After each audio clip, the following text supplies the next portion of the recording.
কারণ আপনি একজন অ্যাক্টিভ কর্মী, ডিস্ট্রিক্ট লিডার এখানকার, সেই সাথে আপনি একদম ওতপ্রোত ভাবে এন্ড্রু কুমোর হয়ে কাজ করছেন।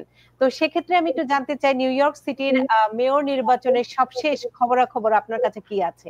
তারপরে আমি ট্রাম্পের যে সিদ্ধান্তগুলো কিংবা ঘোষণাগুলো সেগুলো নিয়ে একটু আলোচনা করব। ডক্টর দিলীপ নাথ। সরি, দুঃখিত, আমি আসলে একটা বাইরে ছিলাম, সেজন্য বাড়িতে ঠিক সময় পৌঁছাতে পারি না বলে রাস্তা থেকে আমাকে আপনার এই শোতে জয়েন করতে হচ্ছে। ধন্যবাদ আমাকে আজকে আপনার এই শোতে ইনভাইট করার জন্য। প্রথমত প্রাইমারি ইলেকশন হয়ে গেছে। আমি প্রাইমারির আগে yes I was indeed a strong supporter for Como, এবং after the primary now we have not decided exactly what will be the next strategy for us, right? এখন একটা যেটা হলো যে I think Mamdani has done a fantastic job to build a momentum এবং mobilize the আমাদের new American এবং বিভিন্ন ethnic community, এবং which is কি বলে আপনার extremely profound moment for us আর কি, for the entire community. তো এখন ব্যাপার হচ্ছে যে নেক্সট, এবং আমাদের প্রাইমারি হয়ে শেষ হলো না এবার ইলেকশন, কারণ জেনারেলি ডেমোক্রেটিক প্রাইমারি যে জয়ী হন সাধারণত উনি একমাত্র ক্যান্ডিডেট থাকেন, তার সাথে রিপাবলিকানের নির্বাচন হয় জেনারেল ইলেকশনে। কিন্তু এবারের প্রেক্ষাপটটা একটা ভিন্ন। আপনারা নিশ্চয়ই দেখেছেন, এখন এই অ্যান্ড্রু কুমো নির্বাচন রয়েছে, কারেন্ট যে মেয়র এরিক অ্যাডামস সেও নির্বাচন রয়েছে, অবশ্যই রিপাবলিকান ক্যান্ডিডেট কার্টিস সিলোয়ার রয়েছেন, এবং চারজন, তার মধ্যে অবশ্যই মামদানি ডেমোক্রেটিক প্রাইমারি উইনার। এবং এই চারজন ক্যান্ডিডেট, এবং চারজনের মধ্যে তিনজনেই কিন্তু আপনার প্রভাবশালী ডেমোক্রেট, এবং তো স্বভাবতই আপনার যেটা যে চরাচরিতভাবে যেটা হয়ে থাকে, this time we seeing the difference এই জন্যে America is not ready for the identity politics, number one. Number two, আমরা এখনো best majority of the new yorker, আমরা মনে করি আমরা যে লাইভলিহুড, আমরা আমাদের future generation it has to be sustainable, right? এখন যেটা হচ্ছে যে বামদানি বিশেষ করে তার যে extreme left socialist agenda, it is not a mainstream American agenda, quite frankly. এই জন্যই I think people are concerned, Democratic Party leadership across the board are concerned যে yes he won the primary, কিন্তু মামদানি যদি আমাদের next mayor হয়, how do we pay for all of this, right? এবং আমাদের সিটির ভবিষ্যৎ কি হবে, আমাদের নেক্সট জেনারেশনের ভবিষ্যৎ কি হবে? Yes, it's easy to say we'll increase the tax, billionaire will pay. Well, if all the billionaires they leave New York City, who is going to pay for these things, right? So is this really, are we riding on a broken promise, right? I mean, these are really the challenging questions. সেই জন্য আপনি দেখেন আমাদের party leader, পাঁচটা বড় যে Democratic party chairman, তারা এখনো মামদানিকে এন্ডোর্স করে নাই। আমাদের নিউ ইয়র্ক স্টেট পার্টির হেড কেতি হোকাল, সেও কিন্তু এখনো মামদানিকে এন্ডোর্স করে নাই। আমরা যারা ডিস্ট্রিক্ট লিডার রয়েছি, আমরাও কিন্তু একটা দ্বিধাদ্বন্দ্বের মধ্যে আছি যে আসলে আমরা কি করব।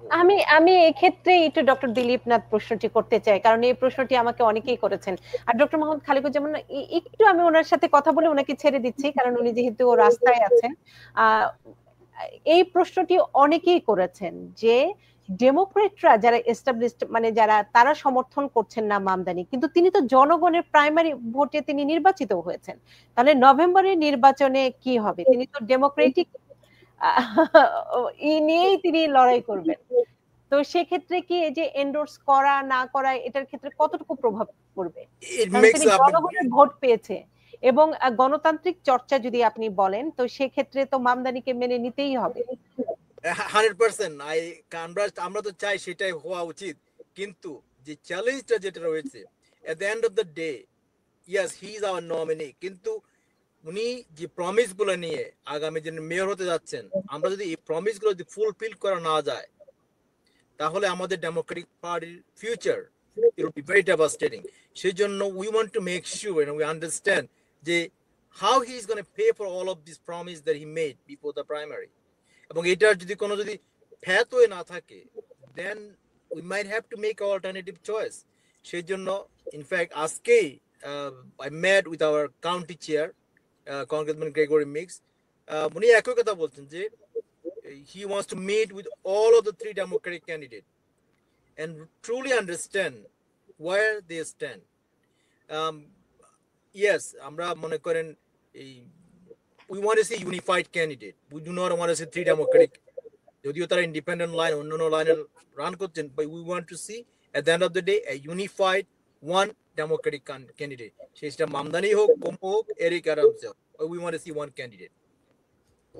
How it মানে পসিবল কিভাবে, মানে এটি সম্ভব কিভাবে? কারণ আপনি যদি মামদানিকে এই মুহূর্তে ইগনোর করার বিষয়টি আসে, তাহলে তো জনগণের যে গণতান্ত্রিক যে প্রক্রিয়াটি সেটি কি প্রশ্নবিদ্ধ হবে কিনা? আমি এটি খালিকুজ্জামান স্যারের কাছেও আমি একটু জানতে চাই, কারণ আমেরিকার নির্বাচন পদ্ধতি। জি, it's definitely it will be challenging, কারণ আমাদের পার্টির মধ্যে যারা সোশ্যালিস্ট এক্সট্রিম লেফট যারা রয়েছেন, বার্নি স্যান্ডার্স থেকে শুরু করে ইউওসি থেকে শুরু করে এই উইং এর পলিটিক্স এবং মেইন স্ট্রিম কি বলা যারা সেন্ট্রিস্ট ডেমোক্রেসি সেন্ট্রিস্ট যারা রয়েছেন, এর মধ্যে একটা ডিভাইড তো নিশ্চয়ই হবে। কিন্তু যে জিনিসটা আমার মনে আলোচনায় আসছে এখন, এটা গভর্নর মানে she wants to B ensure যে মামদানি যে প্রমিস গুলো করেছেন, how is gonna pay for this things, এবং এইটা যদি ক্লিয়ার না হয়, then we have to make it clear to the people যে this is a false promise. আমি বলছি না যে his promises are false, but to me it seems like apple pie and motherhood kind of promise right now. কারণ everything free is just not sustainable. You know, grocery store run by the city, it is আমরা ওই সমাজ ব্যবস্থা থেকে এসেছি, আমরা ration কার্ডের লাইনের অবস্থা দেখেছি আমরা ছোটবেলায়। We do not want to go back, বুঝছেন না? সোশ্যালিস্ট আমি সেই প্রসঙ্গে আসবো ডক্টর দিলীপ নাথ। আমি একটু ডক্টর মোহাম্মদ খালিকুজ্জামানের মন্তব্যটি একটু নিয়ে নিতে চাই। আমেরিকার যে নির্বাচন পদ্ধতি, আমরা জানি যে দলীয় যে প্রাইমারি থেকে যিনি টিকিট পান তিনি মূলত লড়াই করেন মূল নির্বাচনে, এটি গণতান্ত্রিক চর্চার যে জায়গাটি। কিন্তু নিউ ইয়র্কের মেয়র নির্বাচন নিয়ে যেহেতু অনেকগুলো বিষয় আছে, এবং মামদানি যখন একদম প্রাইমারির আগ মুহূর্তেও বলা হচ্ছিল যে উনি প্রাইমারিতে টিকে গেলেও ডেমোক্রেটিক মূল ধারা এবং যে সেই জায়গাগুলো থেকে তিনি শুধু রিপাবলিকান না, ডেমোক্রেটিক মূল ধারা থেকেও বাধার সম্মুখীন হবেন, যেটির বাস্তবতা এখন আমরা দেখতে পাচ্ছি। ডক্টর দিলীপ নাথ কিছুক্ষণ আগে সুস্পষ্টভাবে বললেন যে এখন পর্যন্ত মামদানিকে এন্ডোর্স করেননি এখানকার যারা একদম গভর্নর থেকে শুরু করে অনেকে।